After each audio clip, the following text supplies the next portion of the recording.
Sigurd the Mighty.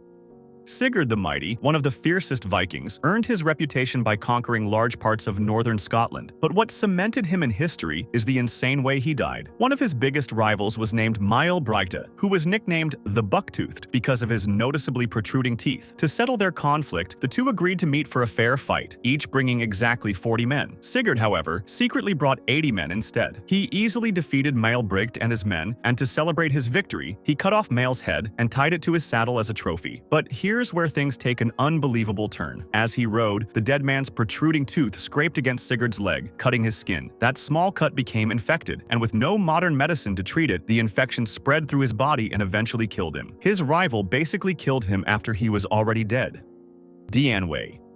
Dian Wei, one of the strongest bodyguards in ancient Chinese history, served under the powerful warlord Cao Cao, and he was famous for using two huge iron halberds, which were said to be so heavy that most soldiers could barely lift one. He swung both at once like they weighed nothing, and was so insanely powerful that they compared him to Eli, a legendary figure from Chinese history known for his superhuman strength. However, everything changed during a sudden night attack when a rival general launched a surprise raid while everyone was resting. They weren't expecting this because that same general had previously surrendered without fighting. An entire army of thousands was now against Dian Wei and his small squad of roughly 10 bodyguards. Instead of running, he grabbed his huge halberds and started fighting fiercely at the camp's gate. He broke enemy spears and killed multiple enemies. Eventually, after fighting furiously for a while, his halberds broke, but he still kept going, despite suffering from dozens of brutal spear and arrow wounds. He kept fighting until Cao Cao was at last able to escape out the back of the camp. As he finally succumbed to blood loss, he reportedly glared furiously at the enemy and cursed them loudly. Even after dying, he looked so terrifying that the enemy army refused to approach his corpse for a while, assuming he was still alive. Emperor Valerian. Valerian was the Roman emperor who ruled during one of the most chaotic and dangerous periods of the Roman Empire when Rome was being attacked from almost every direction. Much of his time was spent trying to defend Rome's eastern borders against a powerful enemy called the Sassanid Persian Empire, led by a king named Shapur I. In a show of courage, instead of sending generals to handle the threat, Valerian personally marched east with a massive Roman army to confront the Persians. His campaign, however, slowly turned against him as his army was weakened by disease spreading through the camp and supply problems. Instead of retreating to safety while he still could, believing he could negotiate a peace deal, Valerian agreed to meet with Shapur I in person to discuss terms. However, the meeting turned out to be a trap, and Valerian was captured on the spot, becoming the first Roman emperor in history to be taken prisoner by an enemy. According to apocryphal ancient accounts, Valerian spent the rest of his life as Shapur's prisoner, treated with extreme humiliation. Some of these claim Shapur used him as a human footstool, forcing him to kneel down so the Persian king could step on his back whenever he needed to mount his horse. After Valerian eventually died in captivity, the stories about his death get even darker. Those accounts claim that after he died, Shapur had his skin removed, dyed red, and preserved as a trophy to be displayed in a Persian temple. General John Sedgwick. Known as Uncle John, he was one of the most respected high-ranking officers in the Union Army during the American Civil War, commanding thousands of troops through some of the bloodiest battles of the war. He even fought in Antietam, the bloodiest single-day battle in American history, with over 23,000 casualties, where he was wounded multiple times but kept leading his men anyway. The most famous talked about part of his life, though, is his death. During the Battle of Spotsylvania Courthouse, Sedgwick was inspecting his artillery position when Confederate sharpshooters began firing from a distance, and many of Sedgwick's soldiers started ducking and flinching every time a shot rang out. To calm them down, Sedgwick said the enemy couldn't hit an elephant at that distance. Almost immediately after saying that, a bullet from one of those same sharpshooters struck him just below his eye, killing him basically instantly. His last words became one of the most famous quotes in American military history. Oleg of Novgorod.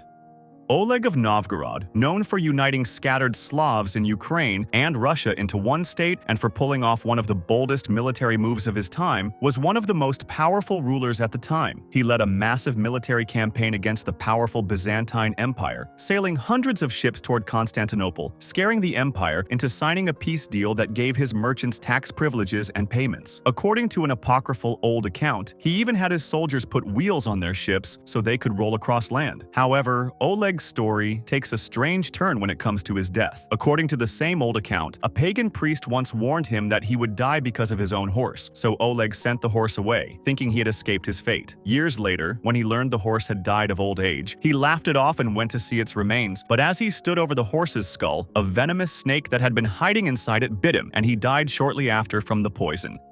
Qin Shi Huang. Qin Shi Huang was the first emperor to ever unite China, conquering 6 rival kingdoms one by one, using massive and well-organized armies. Once he had conquered everyone, he created one uniform system for writing and currency, while also expanding earlier defensive walls into what would eventually become the Great Wall of China. As his reign continued, Qin Shi Huang became increasingly obsessed with one specific enemy he couldn't defeat: death itself. His goal was immortality, which soon became an obsession. This is exactly what led to his downfall, because he began regularly consuming pills made with mercury, a toxic metal that alchemists at the time mistakenly believed could extend life. Instead of making him immortal, the mercury slowly poisoned his body over time, causing him to die at the age of 49, a relatively young age for a ruler at the time. The same pills he took to lengthen his life shortened it. After his death, his passing was kept secret for weeks to avoid a rebellion that might have separated China once more, while his advisors secretly transported his body back to the capital, reportedly surrounding his corpse with rotten fish to hide the smell of decay, and he was eventually buried in a massive underground tomb guarded by the now famous terracotta army. Attila the Hun.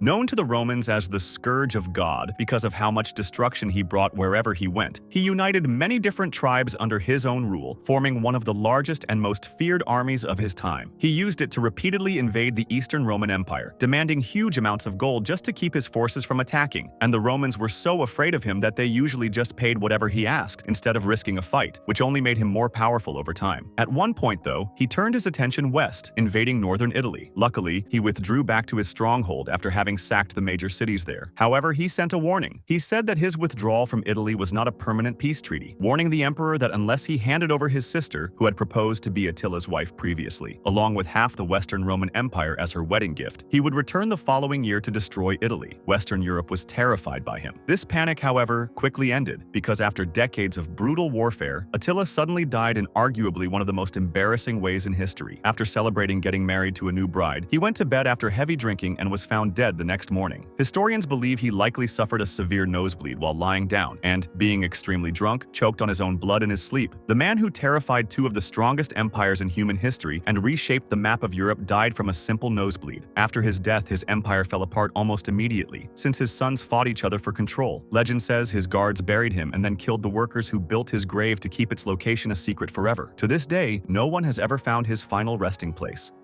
Eleazar Maccabeus. He was one of the 5 Maccabee brothers who led a Jewish rebellion against the powerful Seleucid Empire, and he became known as one of the most fearless fighters in that entire rebellion. On multiple occasions, he surprisingly won against a much larger and better equipped enemy army. Then, during the Battle of Beth Zechariah, the Seleucid army brought war elephants onto the battlefield, covered in armor. Most soldiers had never seen an elephant, so they were afraid. Eleazar, however, looked closely at the enemies and noticed one elephant that was better decorated than the others. Believing it must be carrying the enemy king himself, he saw a chance to end the war in one bold move by taking out the king personally. So he somehow pushed through the chaos of battle, got underneath the massive elephant, and stabbed it from below to bring it down. The plan worked. The elephant died immediately, but there was a twist. As the massive animal collapsed, it fell directly on top of him, crushing him to death instantly. To make the moment even more tragic, it turned out the king was not even riding that particular elephant. Mithridates VI of Pontus. Mithridates VI was one of the most dangerous enemies the Roman Republic ever faced. He was a king in what is now northern Turkey who expanded his kingdom aggressively and then launched a series of wars against Rome. In one of his boldest moves, for example, he orchestrated a mass killing where tens of thousands of Roman citizens living in Asia Minor were murdered in a single coordinated attack. He also became famous for his supposed habit of taking small doses of various poisons every day for years, building up a tolerance so that no enemy could ever assassinate him with poison. After years of holding off against the Romans, however, his downfall came from a betrayal much closer to home. After suffering major defeats against a Roman general, Mithridates retreated and tried to rebuild his power, only for his own son to turn against him, leaving the aging king cornered. Mithridates decided he would rather die than be captured and paraded through Rome as a prisoner, so he attempted to poison himself, but his body had become so resistant to poison from years of building immunity that the poison didn't work. He basically took away his ability to have a quick and painless death. This forced him to ask his own bodyguard to kill him with a sword instead. Frederick I, Barbarossa. Frederick I, a Holy Roman Emperor, ruled at a time when his territories were always on the edge of falling apart, and still managed to keep his empire together through the decades. Then, at the height of his power, when he was almost 70 years old, Frederick decided to join the Third Crusade to reclaim the holy city of Jerusalem. He gathered one of the largest armies Europe had ever sent on a crusade. Many, because of his old age, expected him to die in an heroic battle, but his story took an unexpected turn. After leading his army through a brutal mountain march, he decided to bathe and cool off in the Selef River in modern-day Turkey. However, there was a problem. The water was incredibly cold. The temperature shock likely caused a sudden cardiac arrest, ending his life. One of history's most powerful medieval emperors got killed by a simple river. Blackbeard.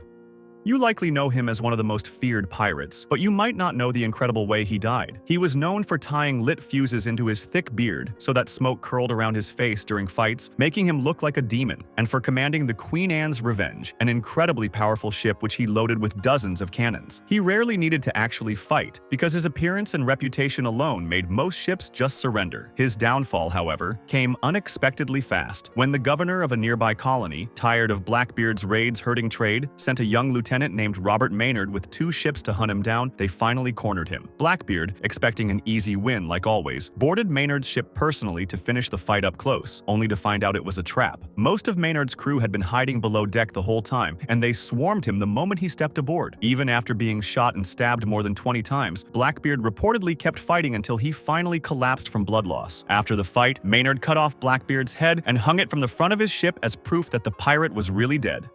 Audie Murphy.